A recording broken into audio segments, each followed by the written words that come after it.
Halo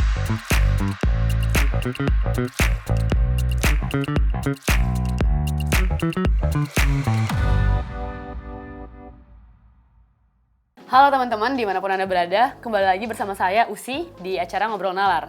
Nah, di episode kali ini kita akan membahas mengenai langkah politik PDIP yang selalu kita tunggu-tunggu, termasuk sekarang saat mencuat koalisi besar. Sebenarnya PDIP sudah bisa mencalonkan tanpa harus masuk koalisi, tapi kenapa masih harus ditunda-tunda? Saat ini saya sudah bersama dua narasumber. Di sebelah kanan saya sudah ada politikus PDIP, Pak Budiman Sujatmiko. Halo Pak. Dan sebelah kanan lagi sudah ada dari peneliti CSIS, Mas Nuri Oktariza. Halo Mas Nuri. Nah, ini kita langsung aja nih, Mas Nuri dan Pak Budiman. Pertama mengenai politikus PPP, P3 yang mengatakan bahwa kita menunggu dari langkah selanjutnya untuk PDIP mengatakan capres atau siapa nih tiketnya kira-kira orang-orangnya. Nah, kira-kira dari Pak Budiman sendiri, PDIP itu akan ngasih tahu kapan sih Pak? Pertama-tama terima kasih, saya apresiasi kalau ada teman dari P3, PPP yang mengatakan demikian. Tentu bukan kita yang minta ya, tapi itu sebuah apresiasi untuk kita. Apakah mudah-mudahan itu tulus ya, dan sebenarnya sih kami terlepas dari apresiasi dari politikus P3 itu, kami memang punya rencana dan itu adalah target partai bahwa dari PDI Perjuangan ingin mencalonkan kadernya sebagai RI1 itu. Soal kapan, ada beberapa pilihan ya, ada bisa 1 Juni, hari lahirnya Pancasila, atau bisa juga 6 Juni, hari lahirnya Bung Karno, gitu ya. Bisa 17 Agustus, hari kemerdekaan, atau 18 Agustus, hari konstitusi, bisa 28 Oktober, bisa 10 November. Ada banyak pilihan. Karena kita punya range itu sampai bulan November tanggal 25.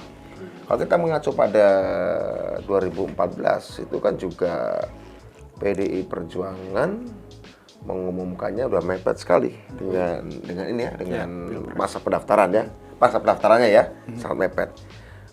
Artinya orang masih bertanya-tanya pada waktu itu, siapa ya? Meskipun waktu itu sudah nonjol nama Pak Jokowi begitu. Artinya seperti itu. Padahal kalau kita ingat, saya ingat betul ada dokumen CSIS, survei CSIS mengatakan kurang lebih setahun sebelum pemilu ya, bahkan nama Pak Jokowi tidak ada di 10 besar.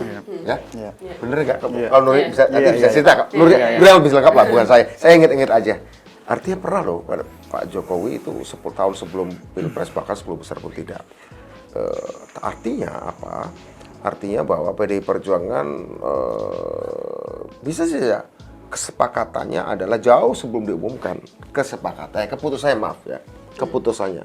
Tapi yang mengumumkannya nanti ya. Artinya ketika partai memutuskan ya, dan kemudian ada jarak sampai diumumkan keputusan dan pengumuman, partai bekerja tuh. Partai bekerja ya, untuk menjaga elektabilitas atau memunculkan elektabilitas, menjaga popularitas atau memunculkan popularitas. Ada waktu beberapa bulan sebelumnya, yang mana itu kebetulan kami punya machinery yang bisa memungkinkan itu, kira-kira begitu ya. Tapi Pak, seberapa relevan koalisi besar ini untuk keputusan PDIP ya? Maksudnya keputusan PDIP itu seberapa relevan lah ya, untuk koalisi besar? Keputusan PDIP, keputusan PDIP seberapa relevan untuk koalisi besar? Disebutkan dari P3 besar atau kecilnya berdampak rupanya berdampak. Buktinya salah satu dari mereka yang diajak dalam rencana koalisi besar itu P3 mengatakan nunggu PDI Perjuangan. Padahal dalam pertemuan buka puasa pertama PDI Perjuangan tidak datang meskipun diundang begitu ya. Artinya bisa saja apa yang disampaikan P3 akan berdampak pada partai-partai lain, bisa saja. Karena apalagi P3 ini kan bagian dari KIB ya, yang sudah jelas-jelas KIB. Kalau koalisi besar ini nampaknya belum ada formatnya nih nampaknya ya. Ada KIB di mana di dalamnya ada P3 selain PAN dan Golkar. Sehingga yang paling mungkin jika ada berdampak nih Usi, apa yang disampaikan P3 jika konsisten, jika benar ya seperti itu, berdampak minimal ke PAN. Mungkin juga setelah itu ke Golkar. Berdampak tuh. Karena KIB. Karena mereka sudah terikat dalam KIB, sehingga pernyataan salah satu komponen KIB bahwa dia tergantung dari PDI Perjuangan pasti akan berdampak pada KIB yang lain, karena kan akhirnya kemudian persentasenya tidak terpenuhi ya untuk pencalon sendiri kan begitu. Entah kemudian apakah PAN dan Golkar bareng dengan P3, atau kemudian PAN dan Golkar adalah ke KKIR, atau Golkar saja ke KKIR, atau PAN saja ke KKIR, atau hanya PAN saja yang ikut PD Perjuangan dan P3, atau Golkar saja, kita nggak tahu. Itu Tapi PDIP masuk ke koalisi besar itu ada chance nggak, Pak? Oh, kalau kita kan tidak menutup kemungkinan. Kita tidak menutup kemungkinan bahwa kita ingin, kita pengen bahwa Indonesia ini, selain bahwa Indonesia perlu diurus bersama, juga Indonesia harus dimenangkan bersama kekuasaannya, agar kita memastikan kelompok nasionalis, satu, dan bukan antitesnya Pak Jokowi, yaitu penerusnya Pak Jokowi, itu menang. Ya, nasionalis dan penerus, nasionalis dan sintesanya Pak Jokowi dengan calon presiden kita itu terjadi, bukan antitesanya. Ya, antara Pak Jokowi dengan penerusnya yang kita inginkan adalah kader PDI Perjuangan, didukung oleh PDI Perjuangan, dicalonkan oleh PDI Perjuangan dan didukung oleh yang lain-lain. Begitu. Pindah sedikit ke Mas Nuri. Kalau misalnya PDIP ini masuk ke koalisi besar, berarti kan ada chance untuk menjadi koalisi gemuk juga ya, Mas Nuri ya? Kayak apa yang sudah dilakukan di pemerintahan saat ini gitu. Kira-kira kalau dari Mas Nuri sendiri, apa efek dan dampak yang dapat terjadi ketika PDIP ini bergabung pada akhirnya ke koalisi besar? Ya, saya kalau boleh step back dulu sedikit ya, bicara soal dinamika koalisi dan kenapa PDIP bisa sampai pada posisi hari ini. PDIP ini kan kita tahu adalah partai yang sebelumnya sangat jarang ya, atau mungkin belum pernah Mas secara terbuka melakukan komunikasi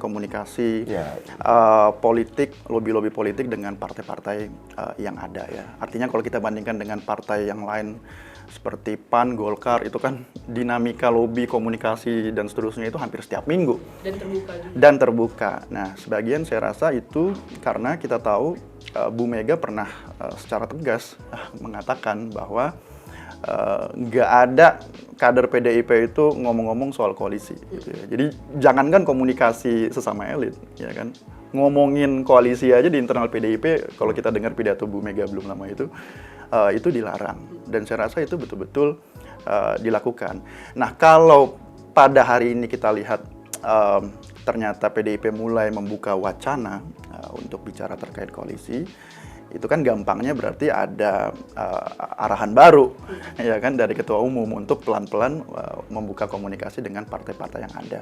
Nah, problemnya kan sekarang dari koalisi yang ada di luar koalisinya perubahan ya, Nasdem dan kawan-kawan, ada KIB dan KIR. Ini kan koalisi yang relatif dinamikanya itu ya masih cukup dinamis, tapi kan relatif udah terbentuk komunikasi, kesepakatan awal di antara partai-partai ini kan, KIB dan KIR. Nah, pertanyaannya PDIP kan di sini boleh dibilang sebagai latecomers, ya kan, kalau mau bergabung dengan koalisi yang ada. Pertanyaannya atau masalahnya adalah kalau PDIP memposisikan diri sebagai latecomers, saya yakin dia nggak akan mengekor, ya kan, dengan kesepakatan yang ada. Karena kalau dia mengekor ya kenapa nggak dari dulu, ya kan? Kenapa baru gabung sekarang? Nah, karena dia baru bergabung sekarang, saya rasa PDIP pasti akan memposisikan diri sebagai big players. Ya, kalau mau bergabung dengan koalisi yang sekarang, artinya dia memposisikan diri sebagai partai yang akan mendrive koalisi ini, ya, memainkan aturan-aturan baru sehingga menciptakan ya dinamika baru lah dari KIB dan KIR. Pertanyaannya gimana caranya, ya kan? Nah, menurut saya yang paling masuk akal adalah seperti yang disampaikan oleh Pak Hasto, Sekjen PDIP, yaitu dimulai dari PDIP mengumumkan dulu, ya kan? Capres yang akan diusung itu siapa, ya kan? Firm dengan calon presiden. Karena kalau itu yang dilakukan, akan ada semacam katakanlah efek kejut, ya kan, menciptakan suatu momentum, dan itu akan mengubah dinamika yang ada dan mungkin akan menarik partai-partai ini untuk masuk ke gerbongnya PDIP, dan PDIP bisa memposisikan diri sebagai pemimpin baru, persis seperti yang dilakukan oleh Surya Paloh dan Nasdem, ya kan, melakukan deklarasi, tercipta efek kejut, ada momentum, akhirnya PKS dan Demokrat ada dalam posisi ya harus menerima quote-unquote kepemimpinan dari Nasdem. Perlu nggak PDIP masuk ke dalam koalisi, Mas Nuri? Karena kan PDIP udah bisa mencalonkan sendiri, nggak perlu berkoalisi gitu untuk presidential threshold-nya ya. Secara formal memang bisa mencalonkan diri, ya kan. Tetapi secara real kan yang namanya hajatan sebesar pilpres ya lebih enak bareng-bareng dong. Kalau misalnya koalisinya banyak nih, berarti kan ini udah mereka sendiri aja udah 45%, ditambah PDIP masuk berarti kan udah menjadi suara mayoritas kan. Apakah itu nggak jadi quote-unquote politik misalnya daging sapi gitu misalnya? Menurut saya itu akan sangat bergantung dari bagaimana ketatnya persaingan calon-calon presiden yang ada sekarang ya. Kalau sekarang ini kan kita lihat ada tiga calon utama kan, Ganjar, Prabowo, Anies. Kalau kita lihat kan ini masih sangat tipis ya.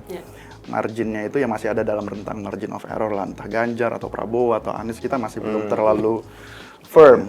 Masih belum terlalu firm. Karena masih sangat tipis, ini masing-masing partai, terutama yang di luar kelompoknya Anies, itu masih punya bargain. Ya kan, untuk berjalan sendiri-sendiri. Kecuali nanti di menjelang pendaftaran calon kita melihat mulai ada capres dengan keunggulan yang relatif definitif, ya kan. Nah, definitifnya ini kan kita nggak tahu mas berapa persen, 10%, 15%, 20%. Ya partai-partai saya rasa akan mulai grouping. Kalau sekarang ini karena masih terlalu kompetitif, partai-partai itu kan masih ngerasa uncertain, tingkat ketidakpastiannya itu masih tinggi, ya kan. Kecuali misalnya kita mengalami fenomena yang mirip dengan tahun 2009, ya kan, di mana Pak SBY ya kan unggul sangat jauh dengan calon yang ada dan itu mudah untuk ngambil kesepakatan bersama. Tapi kalau relatif kompetitif sekarang saya rasa bergennya itu masih tinggi.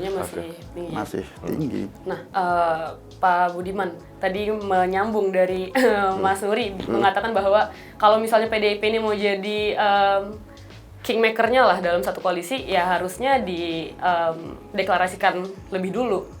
Kayak Pak Hasto juga bilang seperti itu. Kita akan mendeklarasikan sebelum ada koalisi-koalisian ini tuh mengatakan duluan siapa capresnya. Gimana kira-kira hilalnya ini udah kelihatan belum, Pak Budiman? Pertama, kita tadi kata oleh Nuri ya bahwa kata tidak boleh bicara koalisi yang dimaksud oleh Ibu Mega itu bukan soal kerjasamanya, tapi termnya itu sendiri sedang diluruskan oleh Ibu Mega. Kita tidak setuju istilah koalisi karena itu sangat parlementarian banget, satu. Dan kedua, konsekuensi kalau dari sebuah koalisi itu menarik diri atau bergabung dari sebuah koalisi itu menentukan jatuh bangunnya pemerintahan. Ya kalau parlementer kan gitu ya. Sementara kita ini presidensial, ingat kita bukan koalisi ya. Tapi dalam sistem presidensial di negara-negara lain itu normal mas, karena kan PDIP ini kan taruhlah 20%, 20% di parlemen itu kan nggak memungkinkan membentuk mayoritas ya. Artinya, dan terlebih juga gini, model pembuatan kebijakan publik di Indonesia ini kan memang mengharuskan presiden itu harus punya kerjasama dengan legislatif. Oh iya Jadi, pastinya. yang namanya koalisi di dalam sistem kepresidenan itu sebenarnya cukup normal. Di Amerika Latin begitu, di Eropa Timur juga begitu. Kan mungkin lebih dinamis daripada parlementer kali ya. Iya, lebih dinamis, lebih longgar. Iya. Cuman dalam konteks Indonesia ini yang menarik kan koalisinya itu gemuk, itu satu. Kemudian dia juga mengikut sertakan partai-partai yang tadinya itu adalah oposannya dia di pilpres, kemudian ditarik. Nah, itu dinamika yang lain. Itu dinamika yang lain, tapi itu khas politik Indonesia. Tapi kalau dibilang kerjasama itu beda dengan koalisi, menurut saya enggak juga.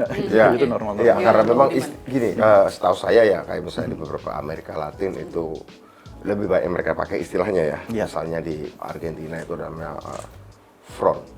Lebih banyak pakai istilah itulah kira-kira yang lebih baik persatuan atau front gitu ya. Misalnya di Uruguay juga gitu. Memang lebih banyak yang saya dengar itu lebih baik di parlementer. Tapi other than that yang mau kita sampaikan adalah kapan itu akan dilakukan, begitu ya? Hilalnya gitu pertanyaannya ya. Hilal deklarasi PDIP yang udah kita tunggu-tunggu. Sebenarnya waktu time itu juga adalah faktor penentu apakah konsolidasi itu bisa cepat, bisa lebih smooth atau tidak. Kenapa saya katakan begitu? Karena biasa saja kalau diumumkan awal-awal, maka justru akan lebih susah malah. Waktu yang panjang belum tentu akan lebih lancar, justru akan bisa lebih susah karena terjadi banyak tarik ulur begitu ya. Tapi kalau misalnya waktu mepet bisa saja tentu saja dengan dinamika untuk mempopulerkan bagaimana supaya si calon kita bisa keunggulannya relatif marginnya tinggi dibanding calon-calon yang lain. Itu juga menjadi satu hitung-hitungan. Tapi saya sih berharap kalau dilihat dari pernyataan Pak Sekjen bahwa mudah-mudahan tidak akan terlalu lama. Mudah-mudahan tidak akan terlalu lama, tapi juga tidak akan terlalu jauh jaraknya dengan pencalonan. Kalau itu nanti kemudian ibaratnya masuk angin ya. Nah, masuk anginnya ini masuk angin terhadap capresnya atau terhadap PDIP-nya, Pak? Karena banyak juga media yang mengatakan publik gitu kalau misalnya PDIP itu sengaja mengulur-ngulur ini karena agar tetap dibicarakan oleh orang-orang gitu. Jadi dinamikanya itu bukan terhadap capresnya, melainkan terhadap popularitas PDIP-nya yang jadinya semakin lama semakin lama PDIP ini menunda, semakin sering kita membicarakan tentang PDIP, Pak. Tapi kalau misalnya itu rahasia dapur ya. Itu kira-kira dapur, dinamikanya itu dinamika capres atau dinamika untuk popularitas PDIP? Sebenarnya kalau kita melihat cara berpikir Ibu Mega, ini menarik. Bu Mega rasional dalam soal kepresidenan, rasional. Cuma yang perlu diperhatikan oleh teman-teman, kita semua ya, saya sering katakan bahwa Bu Mega ini, untuk membaca cara berpikir Bu Mega, kamu harus melihat bahwa rasionalitas politiknya adalah rasionalitas politik yang pertama-tama unsurnya adalah kualitatif. Bu Mega tidak pernah membangun rasionalitas politiknya kuantitatif saja. Tidak. Beliau dua-duanya, kualitatif dan kuantitatif. Popularitas dan elektabilitas itu adalah aspek kuantitatif. Kualitatifnya aspek karakter dan ideologi. Nah, bagi kami ini penting. Saya tidak akan melakukan judgement terhadap partai-partai lain. Bagi Ibu Mega, bagi PD Perjuangan ini penting. Karena Bu Mega juga berkali-kali mengatakan di acara-acara partai, yang kita cari adalah pemimpin, bukan sekedar presiden. Presiden itu, kata Bu Mega nih, hanya orang gajian. Saya ini pernah jadi wakil presiden, pernah jadi presiden, dan oleh negara saya ditawari pensiun. Mau dapat pensiunnya sebagai wapres atau presiden, karena tidak boleh ambil nggak boleh ambil dua-duanya. Ya saya ambil presiden aja, kan lebih banyak, kata saya boleh bercanda. Dia ingin mengatakan, dengan menceritakan itu, beliau ingin mengatakan pada kader-kader partai bahwa presiden itu orang gajian. Yang dibutuhkan kepemimpinan. Terus apa bedanya pemimpin dengan presiden? Sekedar presiden. Kalau presiden itu berpikirnya 5 tahun sekali. Kalau pemimpin berbicaranya Indonesia 50 tahun ke depan, itu harus bagaimana? Beliau sering mengatakan begitu. Nah, aspek-aspek ini yang sekarang terus sedang digali. Karena bahkan untuk mencari anggota legislatif atau calon bupati saja, kita ada sekolah partai nih. Ada sekolah partai, kita ada di Lenteng Agung, sekolah partai. Ada beberapa gubernur, saya mau cerita, saya nggak perlu sebut gubernur mana. Popularitasnya tinggi, elektabilitasnya tinggi. Ikut sekolah partai. Kemudian dialog Pak Mata dan Bu Mega mengatakan tidak. Tidak, karena ini bahaya. Saya kira ini proses yang sama, apalagi di kepresidenan. Ini yang kemudian sedang didialogkan oleh Ibu Megawati. Bagaimana, waktu Pak Jokowi pun dimentorin Pak Jokowi 1 bulan loh. Ada satu tim yang mementorkan Pak Jokowi terhadap tulisan-tulisan Bung Karno, pikiran-pikiran Bung Karno, segala macam. Nah, ini sangat tergantung proses itu nggak kelihatan memang. Itu tapi tidak berarti kelihatan. sebenarnya itu yang dilaksanakan Itu sebenarnya yang behind the scene-nya. Tapi, behind the scene-nya itu. Kalau Pak Budiman bilang tadi Bu Mega ini sangat rasional ya dalam memilih kira-kira siapa, karena mencarinya pemimpin bukan presiden. Bukan sekedar presiden. Kira-kira yang rasional menurut Bu Mega saat ini, kalau misalnya kita lihat, apakah jangan-jangan ternyata Ganjar secara kuantitatif elektabilitasnya pulih kembali secara SMRC gitu ya. Secara kualitatif juga beliau sangat PDIP, sangat loyal terhadap PDIP, sama-sama menolak Israel juga seperti apa yang diinstruksikan oleh partai. Apakah Ganjar yang merupakan sosok paling pasnya untuk Bu Mega saat ini, Pak? Sebenarnya kita apalagi yang ditunggu gitu. Selama ini kita kan mendengar Ganjar Puan. Sebenarnya kan kalau kita lihat, saya pernah, Pak Priyo Budi Santoso pernah ngomong gini, waktu masih di Golkar. Golkar itu partai para calon menteri. PDI Perjuangan partai para calon presiden.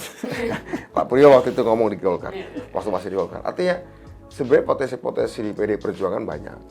Terus terang aja, Ibu Mega lagi banyak melihat. Bukan sekedar aspek kuantitatif. Berarti bukan cuma Ganjar Puan lah ini. Beyond itu. Ada mantan bupati, ada mantan gubernur, ada mantan menteri, ada menteri, ada mantan DPR, ada nama orang seperti Mas Pramono Anung, ada Pak Azwar Anas yang sekarang Menteri Pan RB, ada Bu Risma yang sekarang Menteri Sosial dan Mantan Wali Kota, ada Pak Hasto juga. Jadi yang perlu saya kasih tahu pada teman-teman adalah ini kualitas-kualitas yang dimiliki oleh partai, aset-aset partai kira-kira begitu. Soal bagaimana dia rasional secara kuantitas, apakah populer, apa electable. Kalau kita mengacu pada cerita survei CSIS tahun 2000 yang lalu, bahwa itu sesuatu yang bisa dikerjakan. Hitungannya bulan, bisa setengah tahun, bisa 8 bulan, segala macam, bisa 10 bulan, segala macam. Artinya ada banyak yang bisa dikerjakan untuk bicara soal kuantitas. Nah, tapi yang digali oleh PDI Perjuangan hari ini adalah, setahu saya, saya nggak tahu bagaimana kemudian ujungnya, tapi prosesnya, saya katakan PDI Perjuangan menggelar potensi-potensi itu di depan mejanya. Kita begini, cara berpikir Bu Mega, jangan berpikir bahwa Bu Mega akan ikut tren perbincangan di media. Enggak. Itu lupakan kalau orang berpikir gitu. Ya. Saya kalau boleh melakukan tafsir ya, kenapa PDIP punya kecenderungan menunda pengumuman capres itu, saya rasa salah satu penjelasannya adalah karena Bu Mega itu ada dalam posisi yang unik ya hari ini. Bu Mega itu nggak hanya memikirkan soal siapa capres dari PDIP, ya, tetapi dalam pikiran Bu Mega hari ini adalah siapa suksesi, ya kan, ketua umum dari PDIP ke depan. Karena jadi nggak cuma capres tapi juga ketua umum ya? Betul, karena kita harus jujur juga melihat Bu Mega dari segi senioritas, dari segi usia beliau kan ya mungkin katakanlah sudah waktunya untuk memberikan estafet kepemimpinan selanjutnya ke PDIP. Nah, Bu Mega punya kepentingan jikalau pergantian kepemimpinan itu harus dilakukan, soliditas internal itu tetap terjaga. Di banyak partai, kita lihat begitu terjadi suksesi, munas, pergantian ketua umum partai, itu kan dinamikanya bisa sangat liar, Mas. Ya kan? Dengan Bu Mega melakukan katakanlah disiplin kader PDIP untuk nggak membicarakan koalisi, untuk nggak manuver sendiri-sendiri, main di dua kaki, Bu Mega ingin mengatakan bahwa ini semuanya di tangan saya. Ya kan, kita harus solid gitu. Jadi siapapun nanti yang akan ditunjuk sebagai capres itu merasa ya ini betul-betul mandat yang diberikan partai ya. Dia betul-betul seorang kader. Jadi ada kepentingan Bu Mega untuk mengamankan ya, kalau saya boleh melakukan tafsir, soliditas internal partainya juga yang dipikirin, ya? Di PDIP. Itu penjelasan yang nomor satu. Kemudian penjelasan yang nomor dua, ya ini natural aja. Ya, kalau tadi Mas bilang ya Bu Mega itu adalah tokoh yang rasional, ya rasional dalam pengertian secara elektoral pasti akan mencalonkan kader yang paling populer dalam hal ini Ganjar. Tetapi rasional dalam pengertian kepentingan politik Bu Mega, ya mungkin Bu Mega punya kecenderungan ingin katakanlah menempatkan Mbak Puan misalnya sebagai penerus beliau sebagai ketua umum, dan kesempatan itu hari ini, ya kan, harus dilakukan hari ini karena beberapa bulan terakhir ini ya kalau boleh kita baca, mungkin Bu Mega dan PDIP ingin memberikan kesempatan kepada Mbak Puan gitu loh untuk meningkatkan popularitas, kemudian elektabilitas, sehingga dia diterima di masyarakat, di publik, kemudian dia juga mendapatkan penerimaan di internal PDIP-nya juga. Berarti rasionalnya ini juga tergantung perspektif dari siapa dong? Tetapi waktu yang diberikan oleh Bu Mega itu kan ada, katakanlah ada deadline-nya. Ya kan, kalau sampai katakanlah berapa bulan ke depan popularitas elektabilitasnya itu nggak naik-naik, ya pasti Bu Mega akan kembali ke rasionalitas politik dia seperti yang dilakukan tahun 2014. Itu kan cukup ditunda-tunda juga kan pengumuman Pak Jokowi, walaupun orang wah ini siapa nih, Bu Mega atau Jokowi, pada akhirnya Bu Mega kembali ke rasionalitas politiknya. Dan saya rasa itu yang akan terjadi. Apakah itu berarti kalau kayak gitu, misalnya Ganjar ini kan secara survei kemarin sempat menurun drastis ya Mas Nuri, dan sempat naik lagi walaupun nggak sebesar pas Januari itu 36-an kalau nggak salah, sedangkan yang April kemarin itu 26-an lah kira-kira elektabilitasnya. Apakah kalau misalnya Ganjar ini ternyata stuck di situ, ada kemungkinan Bu Mega jadinya mencalonkan Puan Ya, saya rasa sampai sekarang nggak ada pilihan. Sampai sekarang nggak ada pilihan. Nah, turunnya kan ya turunnya naik lagi kan. Katanya Rebound Pak lagi. Budiman Kecuali kan banyak opsi, ada Pak Hasto, itu proses yang sebenarnya masih berlangsung cukup lama ya. Sudah lama, sejak lama berlangsung. Proses seleksi itu terjadi begitu. Ujungnya sampai kapan? Ujungnya sampai bisa masuk di bulan November. Dengan dinamika yang bisa banyak terjadi gini. Ya kita bisa bicara dari luar ya, mengamati. Dan saya masuk orang dalam karena berbicara di depan publik. Tentu saja saya berbicara apa yang proporsional pas untuk dikonsumsi publik. Ada dinamika eksternal, ada dinamika internal. Ya.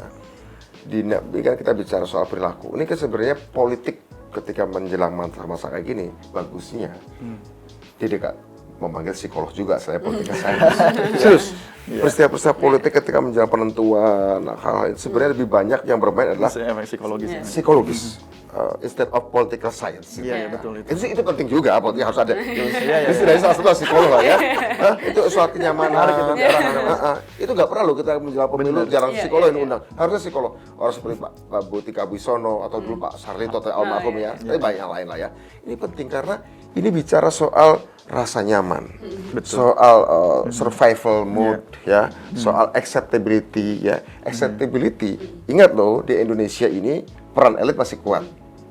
Bisa saja ada namanya public or socially accepted, diterima secara sosial, ya, tapi belum tentu juga diterima secara elit. Ini penting, benar. Ini penting. Orang nggak pernah masuk ke wilayah sana. Jadi menurut saya dialektika antara social acceptability dan elit ya, oleh elit ya, diterima secara sosial oleh publik maupun elit, itu dua-duanya harus kita hitung. Nah, harus kita hitung. Nah, karenanya menurut saya kita bicara koalisi kerjasama. Itu apa kalau bukan relasi yang baik antar elit, ya kan? Kalau kita bicara soal segmen masyarakat pendukung, aku yakin pemilih Nasdem dengan pemilih PKS dua kubu terpisah. Aku yakin pemilih P3 dan pemilih PKS beda. Enggak. Apa pemilih PAN, P3, PKS sama. Beririsan. Segmennya. Tapi koalisinya malah Nasdem sama PKS. Nah, artinya apa? Ini kan bicara soal dinamika psikopolitis elit. Ini memang agak susah dibicarakan karena itu sangat moody. Nah, oke. Kita bisa bicara di sini akan seperti ini, di atas kertas seperti ini. Politik itu kadang-kadang melampaui kertas, seringkali melampaui kertas. Bahkan dia bisa membangun kertas sendiri, bangun catatan sendiri ya. Contoh Nasdem kan Anies. Bagi saya nih dari segi ideologis, Nasdem dukung Anies. Bagi saya itu nggak ada teksnya, nggak ada teksnya. Menurut saya nggak ada teksnya. Pernyataan politisi P3 kita dukung PDI Perjuangan, nunggu PDI Perjuangan. Itu teksnya nggak ada itu. Sebenarnya dari segi segmentasi, saya lama di Jogja, saya SMA di Jogja, saya tahu bagaimana pembelahan itu, ya, nggak ada teksnya. Tapi bagaimana terjadi? Nah, itu yang menarik menurut saya. Jadi kapan-kapan undang psikolog. Coba, tapi kalau secara kita ngomongin psikolog dan social safety dan kenyamanan nih, dari Pak Budiman sendiri, kira-kira nyamannya sama siapa nih? Antara Ganjar atau Puan? Nah, sekali lagi kalau kita gini. Kenyamanannya Pak Budiman sendiri ya, bukan partai. Bu Mega gitu. Pak Budiman secara secara pribadi. Pribadi. Bagi saya yang diputuskan oleh partai menurut saya gini. Saya kebetulan mendengar lah ya. Ibu Mega atau tim partai juga melakukan pemantauan monitoring terhadap kader-kadernya, kepala daerah, baik bupati, gubernur, menteri, mantan DPR, struktur partai. Kebetulan saya kenal semua. Dan semuanya menurut saya ada kelebihan kekurangan. Ini bukan soal kalau saya ada kelebihan kekurangan yang mereka dulu. Pak Ganjar kelebihan adalah pada soal kepala daerah, ya. Bu Puan kelebihannya adalah pada pengalamannya di eksekutif sebagai menteri dan pengalamannya sebagai legislatif yang di dalam periode kepemimpinan sebagai DPR nyaris semua nyaris semua agenda-agenda strategis pemerintah Jokowi mulus. Artinya secara politik juga Pak Ganjar tentu saja membuktikan loyalitasnya sebagai kepala daerah. Bu Puan membuktikan loyalitas pada program-program Pak Jokowi di legislatif yang mana pada periode pertama kesultanan Pak Jokowi, ya. Tapi di kepemimpinan Mbak Puan sebagai spokesperson, juru bicara DPR, ketua DPR, banyak agenda strategis RUU yang diajukan oleh Pak Jokowi. Tapi koalisinya juga mayoritas, Pak, ke pemerintah. Ya, itu bagian dari apa? Itu kan hasil kerja. Itu kan hasil kerja. Itu hasil kerja bagaimana menjaga soliditas di dalam parlemen itu sendiri. Bukan tidak sedikit dinamika yang terjadi antara sesama pendukung pemerintah. Tapi kemudian pada akhirnya bisa mensolidkan itu juga menurut saya suatu kredit poin, satu nilai positif Mbak Puan di mata Pak Jokowi juga, begitu ya. Kita bicara di luar partai. Kemudian pembantu-pembantu Pak Jokowi yang di dalam kementerian, yang sekarang ada di kementerian Pak Jokowi, tentu saja mereka sudah membutuhkan loyalitas. Jadi ada banyak pilihan yang bisa kita lihat. Kalau pertanyaannya ditanyakan pada saya, kriteria seperti apa yang dibutuhkan oleh Pak Jokowi? Pak Jokowi membutuhkan kepemimpinan yang lebih teknokratis sebagai penggantinya. Karena Pak Jokowi adalah figur populis. Figur populis setelah 10 tahun rakyat akan bosan. Orang butuh figur yang lebih teknokratis. Nah, menurut saya Pak Jokowi membutuhkan kepemimpinan yang teknokratis setelahnya. Karena kalau pengganti Pak Jokowi, pendukung Pak Jokowi, partai pendukung Pak Jokowi mengajukan juga figur yang populis, dia akan mudah kalah oleh figur populis lain yang konservatif. Oke. Nah, ke Mas Nuri. Mendengar penjelasan dari Pak Budiman ini ya Mas Nuri ya. Kira-kira apakah sebenarnya menurut Mas Nuri PDIP itu udah firm atau masih kebingungan juga soal capres ini, Mas? Saya rasa tadi ini ya, untuk menjawab pertanyaan itu poin Mas Budiman soal efek psikologi ya, atau penjelasan psikologi di dalam politik Indonesia itu penting itu, dan itu banyak nggak dibahas orang, tapi itu sebetulnya sangat mempengaruhi kalau saya lihat ya, mendrive termasuk dinamika koalisi ini. Misalnya gini, salah satu yang membuat ya ini koalisi di luar koalisinya Nasdem dan kawan-kawan ini masih sangat dinamis. Saya rasa salah satu penjelasannya kan ini karena ada katakanlah persaingan dingin antara Bu Mega dan dengan Pak Jokowi kan.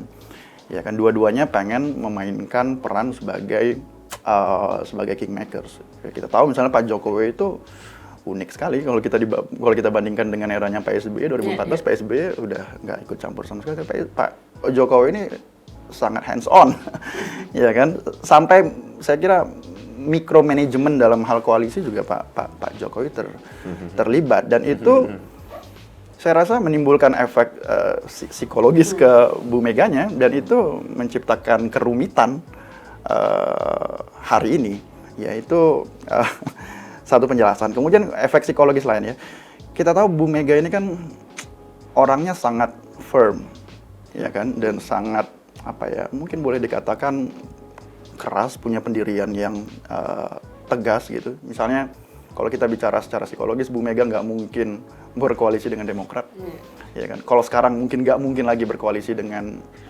Nasdem, ya kan, dan juga dengan PKS tentu saja, ya kan. Tapi secara psikologis Bu Mega punya kedekatan dengan Pak Prabowo.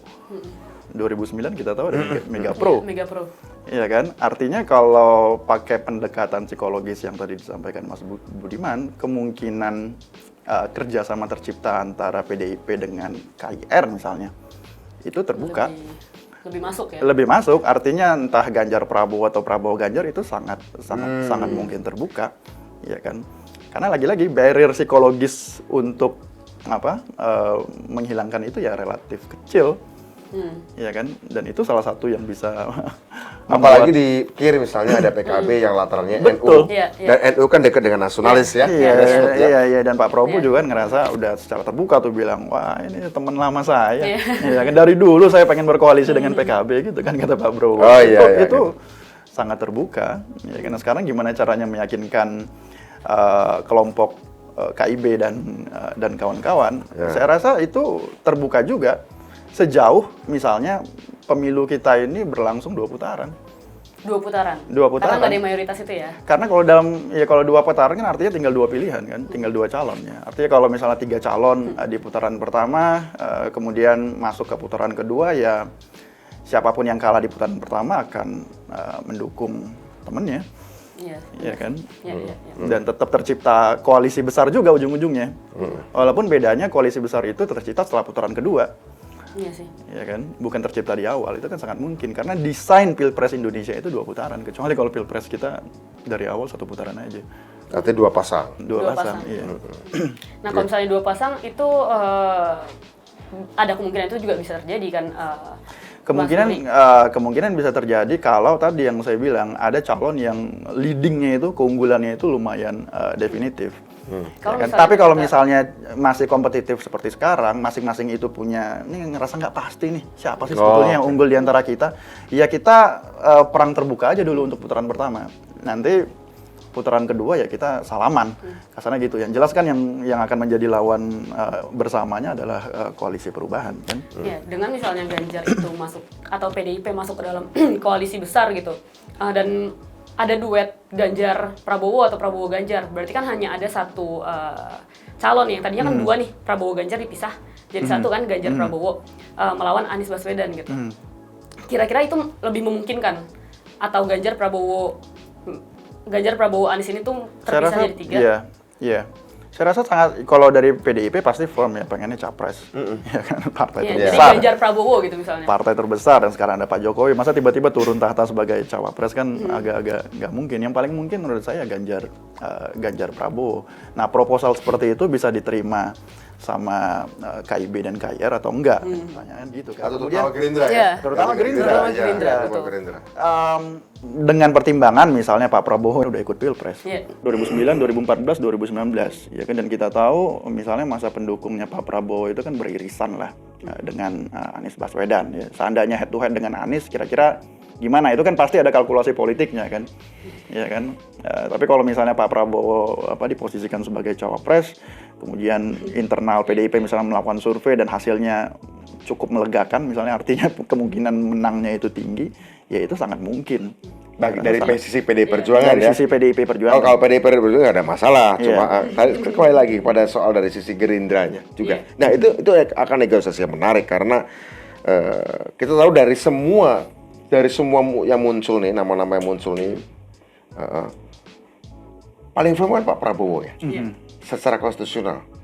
Pak Erlangga Secara konstitusional gimana maksudnya? konstitusional partai. Oh, oke. Maksud saya aturan partai maksudnya. Aturan partai. Ya. Pak Erlangga dan Pak Prabowo sama-sama didukung kuat oleh partai. Tapi Pak Prabowo punya keunggulan karena dia juga secara publik juga unggul gitu ya.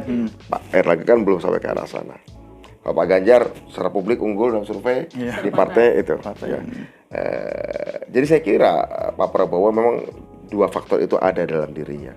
Jadi memang untuk menggesernya dan sudah paling lengkap tapi kemudian disegeser itu juga satu problem sendiri bagi Gerindra yang saya pahami. Saya lagi berpikir jika saya orang Gerindra Iya. Dan digituin. dan digituin itu sakitnya tuh bukan cuma di sini tapi di sini gitu kan. Jadi ini juga harus dipahami dinamika seperti ini. Jadi bisa saja mungkin Gerindra adalah partai terakhir di luar PDI Perjuangan yang bisa saja kita paling nggak berharap banyak.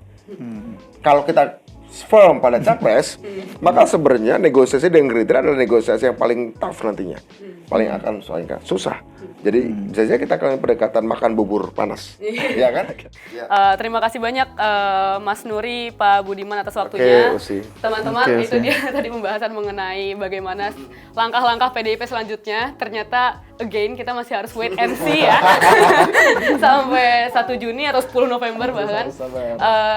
Menurut kalian gimana? Please komen di kolom komentar. Sampai jumpa di episode berikutnya. Bye-bye. Pasti nggak abal-abal deh. Tenang aja.